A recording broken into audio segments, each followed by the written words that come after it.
गुरुदेव की विश्ववंदनीय माता जी की पूज्य दादा गुरुदेव की। ओम नमः पार्वती पते हर हर महादेव।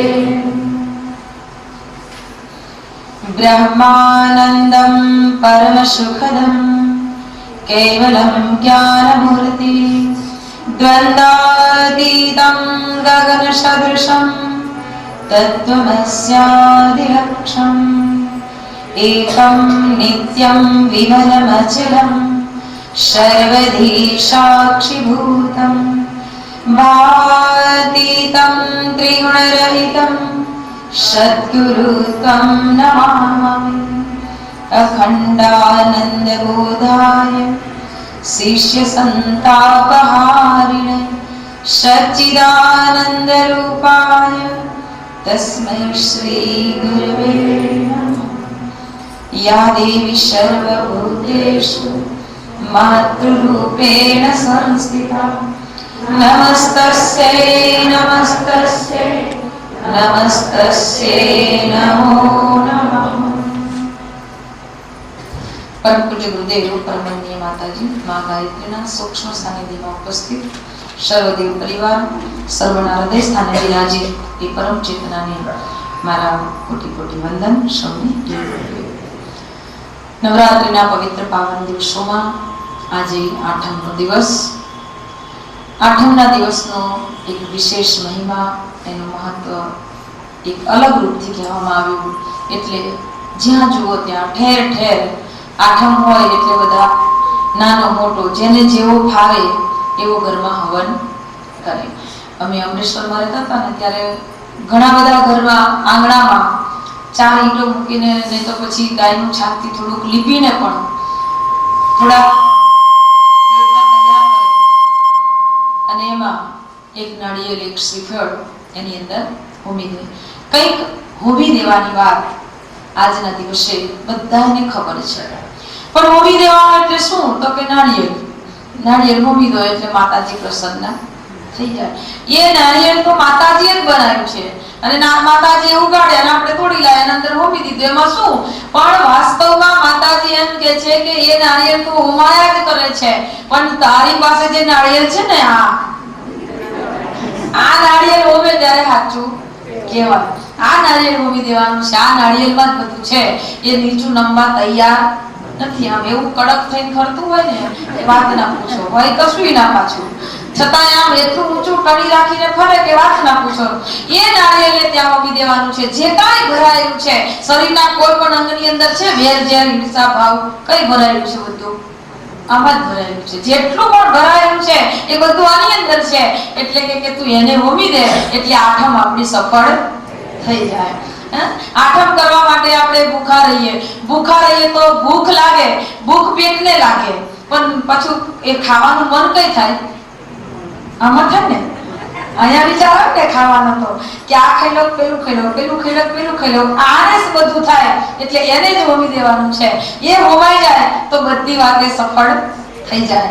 માણસને પહેલા એનું મન આપી દેવું પડે એટલે તો ભગવાન કૃષ્ણને યોગેશ્વરે જ્યારે કુરુક્ષેત્રના મેદાનમાં ગીતા ગાઈ અર્જુનને બોધ આપવા માટે પણ અર્જુનને એક માધ્યમ બનાવી સારા સંસારને બોધ આપીને એને ભક્તિ યોગમાં એટલે સમજાવવું પડ્યું। સંતુષ્ટ સતતમ યોગી યથાત્મા દ્રઢ નિશ્ચય મયર્પિત મનોબુદ્ધિ યો મદ ભક્ત સમીપ્રિય। તું મન અને બુદ્ધિ મને આપી દે એ તારા માટે આપવા જેવી કોઈ ચીજ હોય તો આ એક જ વસ્તુ છે। બીજું બધું તો મેં તને આપેલું છે પણ આની અંદર સ્વતંત્રતા આપી ભગવાને આપણને કે એ તારું તું એમાં જેવું વાપરીશ તેવું તારું બંધન બંધાશે કર્મ બંધાશે।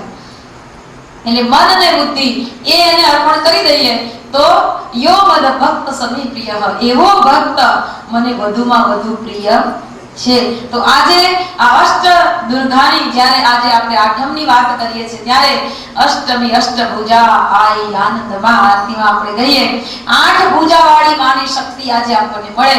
આજની આઠમ જેની સફળ થઈ જાય એને અષ્ટભુજાની શક્તિ મળે। પણ અષ્ટભુજાની શક્તિને મેળવવા માટે આજની આપણે જે 9 દિવસની 9 શક્તિઓની ધારાની જે વાત કરીએ છીએ પરમ પૂજ્ય ગુરુદેવે એક દિવસે એક શક્તિને આપણી અંદરથી જગાડવાની જે વાત કરી આજના આઠમના દિવસે કઈ શક્તિ જાગી જાય તો ગુરુદેવ કહે છે કે સંકલ્પ શક્તિ જાગી જાય। તો અષ્ટભુજાની અંદર જે ચેતના છે એ ચેતના તારી અંદર જાગી જાય। ભલે તને 2 ભુજા આપી હોય ભગવાને, તારી પાસે 2 ભુજા છે, 2 હાથ છે, પણ એની અંદર શક્તિ કેટલી જાગી જાય તો કે અષ્ટભુજા 8 ભુજાની શક્તિ તારી અંદર જાગે। પણ ક્યારે? તારી અંદરની સંકલ્પ શક્તિ જાગે।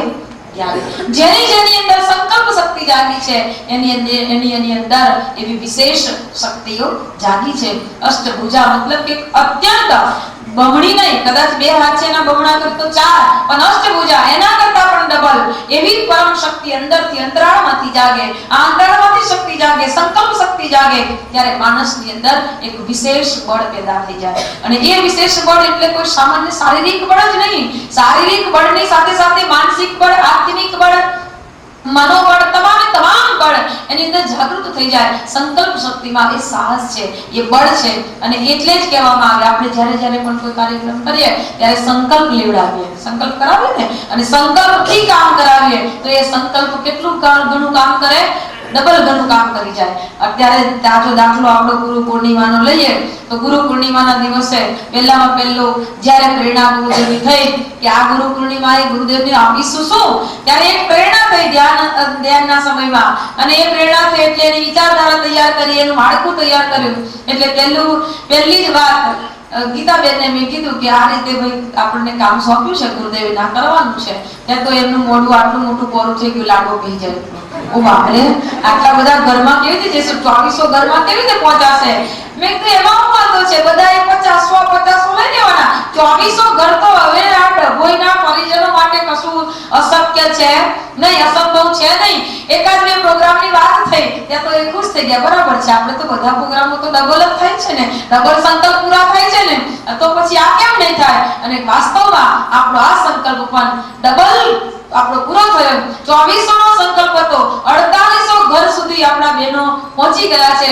ભલે બહેનોએ પોતાની મનસ્થિતિ પ્રમાણે જેવું આવડે એવું કામ કર્યું હશે, પણ એટલા ઘર સુધી આપણા ગુરુદેવનો સંદેશ લઈ અને આપણી બહેનો પહોંચી। કહેવાનો મતલબ કે સંકલ્પ સાથે જ્યારે કામ કરીએ ત્યારે સંકલ્પમાં 1000 હાથીઓનું બળ સમાઈ જાય છે, 1000 હાથીઓનું બળ સમાઈ જાય। એટલે ગુરુદેવ કે જે ખરાબ કામ કરતો હોય ને એને છાનવાનું કરવું પડે, એને કોઈ ઘોષણા કરવાની હોય નહીં, પણ જે સારું કામ કરે એ ઘોષણા કરે છે। કુરુક્ષેત્રના મેદાનમાં પંચજન્ય ફૂંકવામાં આવ્યો હતો કે હવે અમે યુદ્ધ કરીએ છીએ, કોની સામે યુદ્ધ? અનીતિ સામે, અન્યાય સામે, અધર્મ સામે।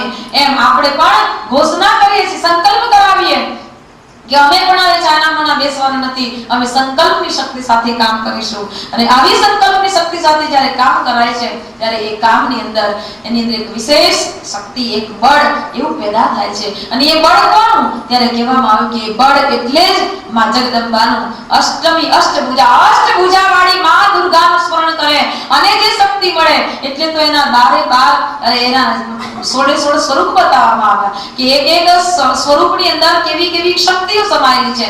અને જ્યારે આરતી કરતા એના એક સ્વરૂપનું સ્મરણ કરીએ ત્યારે એ શક્તિનો ભાસ માણસ જો અંતરમાંથી કરે તો અવશ્ય એની અંદર એક વિશેષ શક્તિ અને ચેતનાનો પ્રાદુર્ભાવ થાય। આપણે આ 9 દિવસ દરમિયાન આપની અંદર એ શક્તિ જાગે એ માટેનો એક પ્રયાસ થવો જોઈએ। એટલે એનું ચિંતન કરવામાં આવે, એનું મનન કરવામાં આવે કે આપણે કેવા બનીએ, આપની અંદર કેવી શક્તિ આવે, આપની અંદર શું સમાઈ જવું જોઈએ। આ 9 દિવસની ઉપાસના દરમિયાન આપણે એક વિશેષ શક્તિ સાધના કરી શકાય એના માટેની વાત આજે સંકલ્પની શક્તિ। સંકલ્પ જાગ્યો તો કોની અંદર?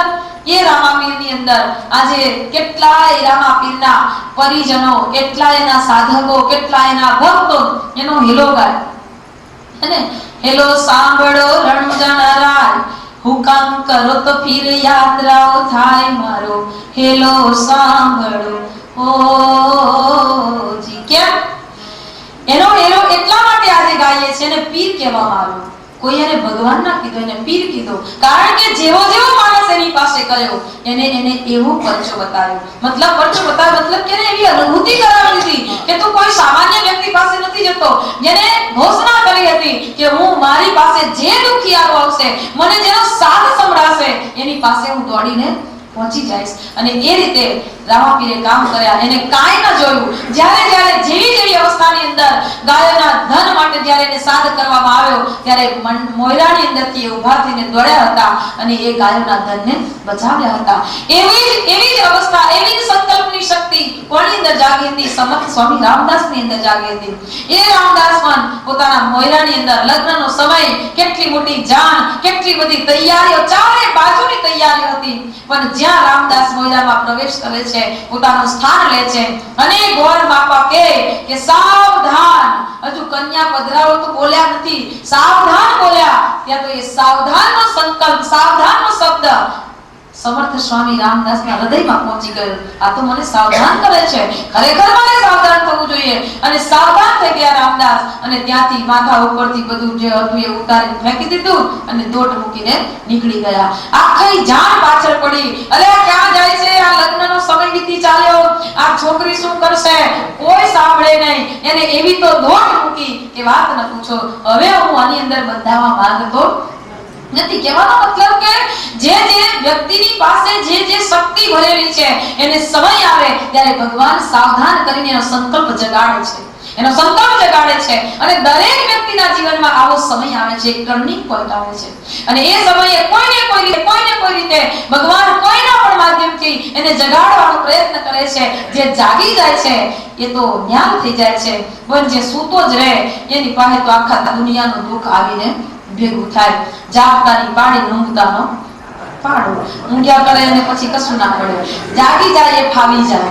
જેટલા જાગે એટલા ફાવે. ગુરુદેવે કીધું જાગન, સંત નાનક એમ કહેતા, જાગન રેવ જાગના અબ જાગન કી બાર, ફિર ક્યા જાગે નાનકા જબ પાવ સોય પસાર. જ્યારે તું આખો હુઈ જાય, તારું હાડકું હાલે એમ નહીં રહે, એવા સમયે તું જાગીશ તો હું કામનો છે? અત્યારે જાગ કે તારી પાસે શક્તિ છે. અને એ શક્તિમાં જ્યારે સંકલ્પ ભળી જાય ત્યારે કેટલું સાહસ પેદા કરી દે. સમર્થ સ્વામી રામદાસ મોયરામાંથી નીકળીને નાટા અને એ કોણ બની ગયા? સારા એ સંસારને, મહારાષ્ટ્રની રક્ષા કરનારા એવા સમર્થ બની ગયા કે જેને એક શિવાજીને પેદા કર્યો. કે એ શિવાજી કે જેને સિંહ કહેવામાં આવતો હતો. એવા અનેક ઉદાહરણો ઇતિહાસની અંદર ભરેલા છે કે જ્યારે માણસની અંદર એક સંકલ્પ બળ જાગે છે ત્યારે સંકલ્પમાં 1000 હાથીઓનું બળ. મતલબ કે સામાન્ય લાગતો માણસ અસામાન્ય કામ કરીને બતાવી દે છે. એની પાછળ જબરદસ્ત મોટી સંકલ્પની શક્તિ કામ કરે છે. એ બધી વાતને તો કદાચ આપણે ઇતિહાસના પાના ઉપર જોઈ છે, પણ સંકલ્પનું બળ જાગ્યું હતું. પરમ પૂજ્ય ગુરુદેવે 15 વર્ષની ઉંમરમાં એમની ગુરુ સત્તાએ દર્શન આપ્યા અને તે સમયે એમને સંકલ્પ લીધો હતો 21મી સદી માનવ में देवत्व का उदय और धरती पर स्वर्ग का अवतरण. 15 વર્ષના છોકરાને તમે એમ પૂછો કે સ્વર્ગ એટલે શું, તો એને ખબર નહીં પડે. એને ખબર નહીં પડે કે સ્વર્ગ એટલે શું. સ્વર્ગનું નામ સાંભળ્યું છે કે બધા સ્વર્ગ કહે ને નરક કહે, પણ સ્વર્ગ એટલે શું એને નથી ખબર. જ્યારે 15 વર્ષની ઉંમરે પરમ પૂજ્ય ગુરુદેવે ઘોષણા કરી હતી કે 21મી સદી માનવ में देवत्व का उदय, માનવમાં દેવત્વ જગાડવું એટલે શું. આજે 25 વર્ષના છોકરાને પૂછો ને તોય ખબર નહીં હોય કે દેવત્વ એટલે શું. આજે 15 વર્ષની ઉંમરમાં પરમ પૂજ્ય ગુરુદેવ જે સંકલ્પ કર્યો હતો અને એ સંકલ્પને ચરિતાર્થ કરવા માટે એમની સમર્થ સત્તા, એમના સદગુરુએ શક્તિ પૂરી અને એને સાધના કરાવી. કેવી જબરજસ્ત સાધના કરાવી અને એ સાધનાના માધ્યમથી એની અંદર એટલી ભરપૂર ચેતના ભરી દીધી. કારણ કે ચેતનાને ધારણ કરવા માટે સાધના કરવી પડે છે, પાત્રને બરાબર તૈયાર કરવું પડે છે. એટલે આપણા આ 9 દિવસના એક જે ક્રમ હતા એ ક્રમની સાથે ઘણી બધી વાત ગુંથાયેલી, ઘણા ગુણ રહસ્ય છુપાયેલા છે કે આના પછી આ જ આવે, આના પછી આ આવે. અને એ સંકલ્પ પણ જાગૃત થયું ત્યારે તમામે તમામ તત્વો ગુરુદેવની અંદર સમાતા ગયા. ઘણા કષ્ટો સહન કર્યા. એમને ઘણા બધા એવા માથા ભારે પડ્યા હતા. અમાસને આગલે દિવસે જન્મ્યા હોય ને એવા બહુ ભેગા થતા એમની પાસે. પણ એ બધાને એમને એવા તો જવાબ આપ્યા અને એવી રીતે એમને પછાડ્યા કે પોતે જાતે જ ત્યાંથી રસ્તો છોડીને દૂર થઈ જાય. તેવા સમયની અંદર કોણ માણસ મળે?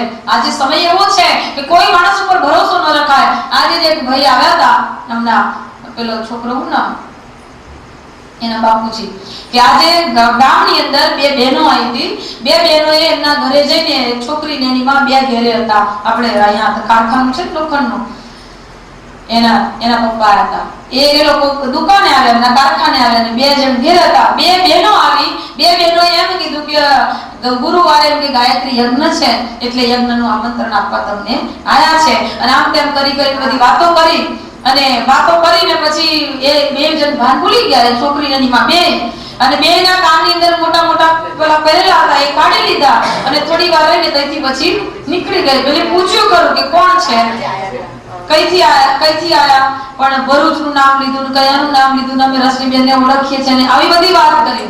અને એમાં બે માં દીકરીઓના કાનમાંથી કુંડળ જતા રહ્યા. 7 વાગે એમને ભાન થયું કે અહીંયા બે બહેનો આવી હતી ને એ આપણા કુંડળ લઈ ગઈ છે. ત્યારે એમને ભાન થયું, તે સુધી એમને ખબર નહોતી કે આ આપણું ઉતારીને લઈ ગયા છે. કહેવાનો મતલબ કે આજે કોઈ પણ માણસ ઉપર ભરોસો ન રાખો. આજે અમારા ઘરે મારા ઘરે પણ હમણાં 3-4 દિવસ ઉપર જ એક ભાઈ જે નગરપાલિકા શોપિંગ સેન્ટરમાં ડોક્ટર છે, ડોક્ટર કૌશિકભાઈ નું દવાખાનું છે, એ કૌશિકભાઈ ડોક્ટર બેગ લઈને મારી ઘરે આવ્યા અને એમને કોઈ યજ્ઞ કરાવો તો એટલે વાત કરી, પણ મેં એવું ના કીધું કે તમે અંદર આવીને બેસો. ડોક્ટર હતા, મને તો ખબર નહોતી. અજાણ્યો માણસ આવે એટલે તરત એને એન્ટ્રી ના, ગમે તે માણસ હોય પણ એને તરત બોલાવો નહીં કે ચાલો ગાયત્રીની વાત કરે છે આવી જાઓ બેસી જાઓ, એવું નહીં. તમે નિયમિત આપણે ત્યાં આવતા હોય, ખબર હોય કે કોણ પરિવારનું કામ કરે છે, કેવી રીતે કામ કરે છે, પછી જ એને આવકાર આપો. ગમે તેટલી સારી વાત કરે છતાં પણ આજે કયા વિશે કોણ માણસ આવી જાય એ કશું કહેવાય નહીં. એટલે જ કહેવાયું છે કે આપણી અંદર એ વિવેકશીલતા જોઈશે, એ શક્તિ જોઈશે, ત્યારે જ આપણી અંદર એ ક્ષમતા વિકસિત થશે કે એ માણસને આપણે બોલાવો કે ન બોલાવો, એની જોડે થોડીક વાતચીત કરો, પછી સમજો કે બરાબર છે. તો જ બને ત્યાં સુધી જેને નથી જ ઓળખતા એને ઘરમાં તમે આવવા દેશો નહીં. બહારથી અડધો દરવાજો ખોલીને વાત કરી લ્યો, એમાંથી કામ પતી જાય તો બસ છે. કદાચ ભગવાન તું આવ્યો હોય ને તોય તું મને ઓળખાય એવી રીતે આવજે તો હું તને બોલાવીશ એમ કહી દેવું. મનમાં એને એવું કહી દેવું તું મને ઓળખાય એવી રીતે આવજે તો હું તને બોલાવીશ. કારણ કે આ દુનિયા એટલી જૂઠી થઈ ગઈ છે કે કોને બોલાવવા ને કોને જવા દેવા. એટલે ખૂબ ધ્યાન રાખજો કે આ બધી વસ્તુનું ખૂબ ધ્યાન રાખવું પડે છે. સંકલ્પની અંદર આ બધી શક્તિઓ જોડાયેલી છે આપણા સંકલ્પને જગાડવા માટે. મેં કીધું કે તમારા ઉપર મેરી વિદ્યા, તંત્ર વિદ્યાનો પ્રયોગ ક્યારે થાય? ગાયત્રી મંત્ર કરો, તમારા ઉપર આ પ્રયોગ ના થાય. ગાયત્રી મંત્રમાં એ તાકાત છે કે તમારા ઉપર કોઈ મેરી વિદ્યાનો પ્રયોગ ન થાય. માધવાચાર્યએ પ્રત્યક્ષ ઉદાહરણ આપી દીધું, આનંદ સ્વામીએ પ્રત્યક્ષ ઉદાહરણ આપી દીધું. માધવાચાર્યની ઉપર ભૈરવનાથ પ્રસન્ન થયા. ભૈરવનાથે કહ્યું કે માગ તું માગે તે આપું. માધવાચાર્યએ કહ્યું કે તું માગવાનું કે છે, મારી સામે તો આવીને ઉભો રહે તો હું માગું. ત્યારે ભૈરવનાથે કહ્યું કે હું તારી સામે આવીને ઊભો નહીં રહું, કારણ કે તે 12 વર્ષ સુધી ગાયત્રીની ઉપાસના કરી છે, માટે તારા અંદરથી એવું દિવ્ય તેજ નીકળી રહ્યું છે કે એ તેજમાં જો હું આવું તો હું બળીને ખાક થઈ જાઉં. હું ભૈરવ તંત્ર સાધનાનો મોટો દેવ છું, છતાં પણ બળી જાઉં એટલી તારી અંદરથી તેજસ્વીતા નીકળે છે, એટલે હું આવી શકું નહીં, પણ તારે જોઈતું હોય એ માંગ. ત્યારે માધવાચાર્યએ કહ્યું કે મારી 12 વર્ષની સાધનામાં આટલું તપ હોય, આટલું તેજ હોય, આટલું બળ હોય તો એ સાધના ક્યાં ગઈ? મારે જે જોઈએ છે, મારે જે લક્ષ્ય છે, મારે માના દર્શન કરવા છે, કેમ ન થયા? ત્યારે ભૈરવનાથે કહ્યું કે હે સાધક, તારા 12 વર્ષની અંદર તે જે તપ કર્યું છે એ તારા પાછળના કેટલાય જન્મો સુધીના કસાય કલ્મશ અને પાપ એટલા ભરેલા હતા, એ બધા પાપોને બાળવાની અંદર તારી સાધના વપરાય છે. પણ હવે તું જો સાધના કરીશ તો તત્ક્ષણ તને માના દર્શન થશે. કહેવાનો મતલબ કે ભૈરવનાથ જેવો ભૈરવનાથ પણ ગાયત્રીની ઉપાસના કરનાર વ્યક્તિની સામે ટકી શકતો નથી, તો તમને 2-4 મંત્ર કોઈ અસર ના કરે. માટે કહેવામાં આવે કે નિત્ય ગાયત્રી સાધના 15-20 દરેક વ્યક્તિએ કરવી જોઈએ. નાના બાળકોને પણ કરાવો, મોટા કરે, વૃદ્ધ કરે, ગમે તે માણસ ગમે તેવી અવસ્થામાં એનો પણ બાદ નથી કે તમે નાઈ ધોઈને કરો. તમે બીમાર અવસ્થામાં હોય તો જેવી અવસ્થામાં હોય એવી અવસ્થામાં સાધના કરો, તમને કોઈ તંત્ર સાધનાની અસર બિલકુલ નહીં થાય. કારણ કે ગુરુદેવે તો ઘણી સુંદર વાત એના ઉપર ઘણા બધા પ્રમાણ પણ બતાવી દીધા. ગ્રહ નક્ષત્રનો કોઈ પ્રભાવ પણ આપણને ન નડે, એટલે તો આપણે ચાલીસામાં ગાઈએ છીએ, ગ્રહ નક્ષત્ર બ્રહ્માંડ ગનેરે સબગતિવાન તુમ્હારે પ્રેરે. એની અંદર એક આખું વિજ્ઞાન સમાયેલું છે અને આ વિજ્ઞાન શાંતિકુંજના બ્રહ્મવર્ચસની અંદર સમજાવવામાં આવેલું છે. ગાયત્રી મહાવિજ્ઞાન પુસ્તક વાંચશો તો ખબર પડશે કે આની અંદર કેટલું મોટું વિજ્ઞાન છુપાયેલું છે. આપણી ઉપર કોઈ બીજી સાધના અસર ન કરે. મહામંત્ર જીતને જગમાહી કો ગાયત્રી સમનાઈ. આ મહામંત્ર છે. અમેરિકાના નાસા લેબોરેટરીના વૈજ્ઞાનિકોએ સાબિત કરી બતાવ્યું અને ત્યારે એ લોકો સ્વીકારતા થયા તો અમેરિકા વાળા સિક્કો મારી મોકલાવશે મેડ ઇન અમેરિકા, ત્યારે આપણે અપનાવીશું. આપણી સંસ્કૃતિનું તો આ મોટું રક્ષણ કરનાર મંત્ર છે.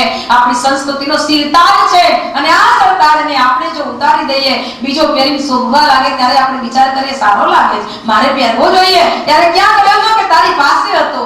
એવું ન થાય. માટે આ જેટલો પ્રચાર કરી શકાય એટલો કરો. ઘર ઘર જન જન સુધી એને પહોંચાડો. કારણ કે ગુરુદેવે તો વિશ્વામિત્રને વશિષ્ઠ સમાન એક મહર્ષિ અને બ્રહ્મર્ષિ સમાન તપ કર્યું અને આપણી આગળ મુક્ત કરી દો. આજ સુધી કોઈ એવો માયકોલાલ ન પાક્યો કે જેને ગાયત્રી મંત્ર સર્વ સુલભ બનાવ્યો હોય. એમ સદીની અંદર એક એવો આ મારો ગુરુદેવ કે જેને ગાયત્રી મંત્રને સર્વ સુલભ પોતે કઠિન તપસ્યા કર્યા પછી પ્રણીત કરી અને ગાયત્રી મંત્ર આપ્યો છે, જેથી કરીને આપણને એનાથી કોઈ દોષ ન લાગે. આપણને કોઈ દોષ ન લાગે. કદાચ આપણાથી ઊંધો બોલાય, વાળો અવળો બોલાય, ગમે તેવો બોલાય, પણ ભાવથી બોલજો. ભલે એકાદ શબ્દની કદાચ ભૂલ થઈ જાય, પણ ભાવથી બોલજો. અને છેલ્લે કહેજે કે જેવું આવડે એવું કર્યું. કાલી ગેલી ભાષામાં તારું સ્મરણ કર્યું છે. નથી મને કશું આવડતું જ નથી વ્યાકરણનો કર્યો અભ્યાસ, જાન નામા સંધિ સમાસ પુરસ્ચરણને અનુષ્ઠાન નથી કરવાની શક્તિમાન. એક જ વાત મને ખબર છે, મને તારું સરનું લેવાની વાત ખબર છે, એટલે જેવું આવડે એવું કરું છું, તું એને બધું સમજી લેજે. એમ કહી દો, માફ થઈ જશે. કારણ કે વાલીઓ લૂંટારો જો મરા કરતો હોય ને વાલ્મીકી બની ગયો હોય, ઉલ્ટા નામ જપત જગ જાના વાલ્મીકી ભય બ્રહ્મ સમાના. એ જો વાલ્મીકી ઋષિ બની શકતો હોય તો હું એમ કહું છું કે આપણે તો એટલા કસાય કલ્મશોથી લદાયેલા નથી ને. આપણને તો ભગવાને કઈ કમસે કેટલા ઊંચા બનાવ્યા, તો પછી આપણા માટે તો કેટલો સુલભ રસ્તો છે. તો આપણે પાછા શું કામ પડીએ? આપણે એમાં જેટલા આગળ વધી શકાય એટલા આગળ વધવાનો પ્રયાસ કરીએ. સાંસારિક તત્વો તો એવા છે કે આપણે થોડાક આગળ વધીશું તો આપણને પછાડવા તૈયાર થશે. ગમે તે રીતે ખરાબ વિચારથી, પ્રલોભનોથી, કોઈ પણ રીતે, કોઈ પણ બાબતે આપણે આમ એવી વસ્તુ આવીને બેસી જાય કે આપણને મન થઈ જાય કે હવે આ થોડુંક જ છે ને આટલું કરી નાખો ને ચાલશે. પણ નહીં, જ્યારે આપણી અંદર સંકલ્પ બળ જાગેલું હોય ત્યારે આપણી અંદર દ્રઢતા કોના પ્રત્યે? આદર્શો પ્રત્યે. આપણા આદર્શ છે, આપણા સિદ્ધાંત છે, આપણું અનુશાસન છે, એને ઉલ્લંઘીને કદી કોઈ કામ ન થવું જોઈએ.